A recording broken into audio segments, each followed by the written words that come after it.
ឆ្នាំថ្មីហេងសម្រាប់បងប្អូនដែលមានតម្រូវការជាមួយនឹង Samsung Galaxy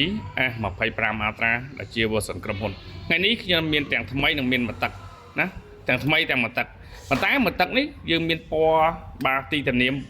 black ទីតានីម black ហើយសម្រាប់ថ្មីយើងមានពណ៌ចេក black ណាពណ៌ខ្មៅទាំងតួខ្មៅទាំងខ្នងហើយបងប្អូនយើងមានតម្រូវការជាមួយប្រភេទទីតានីម black បងប្អូនអាចមើលបានមួយទឹកណាបើសិនបងប្អូនមានតម្រូវការជាមួយនឹងចេក black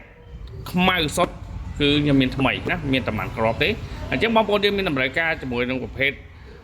Samsung បាទព្រោះសង្ក្រុមហ៊ុន SIM 2នេះបងប្អូនអាចមើលដល់ទីតាំងរបស់ខ្ញុំបាទម៉ាស៊ីនគឺខ្ចីបែបហ្នឹងបានតម្លៃល្អសម្រាប់បងប្អូនទាំងគ្នាសម្រាប់ម៉ាស៊ីននេះគឺស្អាតភ្លឹងតែម្ដងចំពោះ RAM 12 256G បាទ1019ណា1019បងប្អូននេះមកទឹកបងប្អូនណាថ្មី1100ជាង1000XX ទេបងប្អូនអត់ដល់100ទេអញ្ចឹងបងប្អូនមានតម្រូវការមួយណាបងប្អូនអាចមើលដល់ទីតាំងទាំងអស់គ្នាបាទអរគុណច្រើនជម្រាបលា